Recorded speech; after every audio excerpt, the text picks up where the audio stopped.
نحمدہ نصلی علی رسول الکریم۔ آج ہمارا عنوان جو ہے ان 70 قیدیوں کے بارے میں جس کو جنگ بدر میں پکڑ کر مدینہ لائے گئے تھے، ان کے بارے میں ان کا کیا حال ہوا کہ صحابہ نے ان کو کسی کو درخت میں اور کسی کو کھمبی میں اور کسی کو گھر کے کسی کونے میں باندھ کر کے رکھا، ہاتھ پیر میں باندھ کر کے رکھا۔ بہرحال وہ لوگ اسی حال میں تھے۔ حضور صلی اللہ علیہ وسلم مشورہ کیے کہ کیا کیا جائے، ان قیدیوں کے ساتھ کیا کیا جائے۔ تو سب سے پہلے حضرت ابوبکر سے پوچھا، تو حضرت ابوبکر رضی اللہ تعالیٰ عنہ جو نرم مزاج تھے اور دل کے نرم تھے، اس نے کہا یا رسول اللہ ابھی اسلام کمزور ہے اور جو ہے مسلمان غریب ہے، اسی لیے ان کو فدیہ لے کر چھوڑ دیا جائے، اور انہیں جو ہے ہو سکتا ہے کہ یہ بعد میں مسلمان بھی ہو سکتا ہے، اسی لیے ان کو فدیہ لے کر چھوڑ دیا جائے، ان سے معاوضہ لیا جائے اور ان کو چھوڑ دیا جائے۔ تو حضور صلی اللہ علیہ وسلم نے حضرت عمر سے پوچھا کہ کیا کیا جائے، تو حضرت عمر تھوڑا سخت مزاج تھے اور جو ہے بہت پختہ مزاج، اس نے کہا یا رسول اللہ ان 70 کو قتل کر دیا جائے، ان کو تلوار سے ٹکڑے کر دیا جائے تاکہ کفار کے اندر دبدبہ رہے اور کفار جو ہے پسپا ہو جائے اور مسلمانوں سے ڈرے اور اس کی ہمت پست ہو جائے۔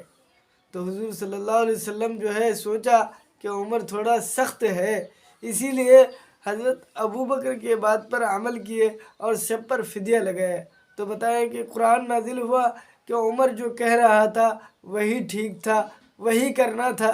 بہرحال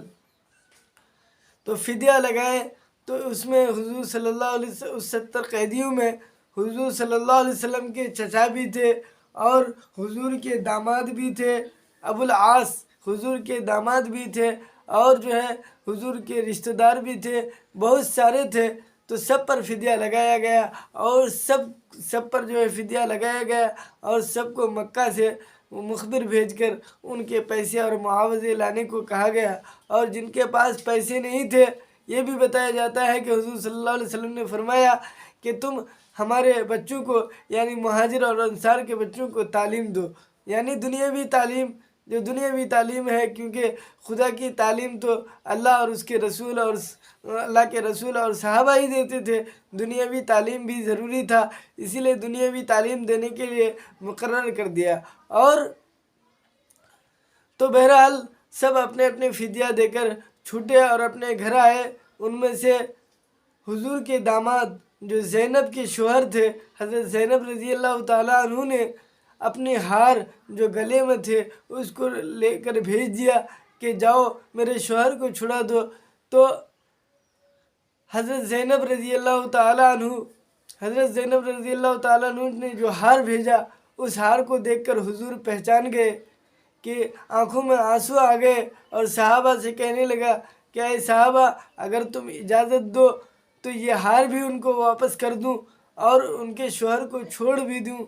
کیونکہ یہ ہار وہ ہار ہے جو خدیجہ نے شادی کے وقت اپنی بیٹی کے گلے میں پہنایا تھا۔ آج وہ ہار دیکھ کر مجھے حیا آ رہا ہے،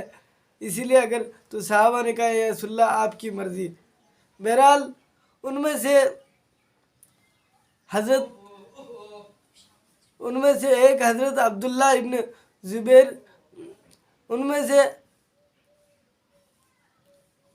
بہرحال ان میں سے ایک وہ صحابی، ابھی نام یاد نہیں آ رہا ہے، جو 2,000 کا درہم پہنتا تھا، اور جو ہے اس کے وقت جب قیدی کے وقت جب ان کے بھائی بھی تھے، جب ان کے بھائی کے پاس گیا تو حضرت ابوبکر صدیق سے فرمانے لگے کہ امیر المومنین، اے ابوبکر صدیق اس پر زیادہ کر کے لگاؤ، کیونکہ اس کی ماں بہت مالدار ہے، یعنی اس کی ماں بہت مالدار ہے، اس لیے اس پر زیادہ کر کے فدیہ لگاؤ۔ تو وہ قیدی کہنے لگے کہ ارے تو میرا بھائی ہے، تو اس طرح بولتا ہے؟ تو اس نے کہا کہ میں مسلمان ہوں، تو کافر ہے، اب مسلمان اور کافر میں کوئی رشتہ نہیں۔ بہرحال اس طرح کر کے 70 قیدیوں کو چھوڑا گیا۔ اس کے بعد بتائے جاتے ہیں کہ جنگ احد میں جنگ احد جو اسلام کی دوسری لڑائی اور بڑی لڑائی ہے جس میں 70 مسلمان شہید ہوئے، تو وجہ یہی بتائی جاتی ہے کہ ان 70 کو چھوڑ دینے کی وجہ سے اللہ تعالیٰ نے ان کا بدلہ جو ہے ان 70 مسلمانوں سے لے لیا، اور جو ہے جنگ احد میں 70 مسلمان شہید ہو گئے۔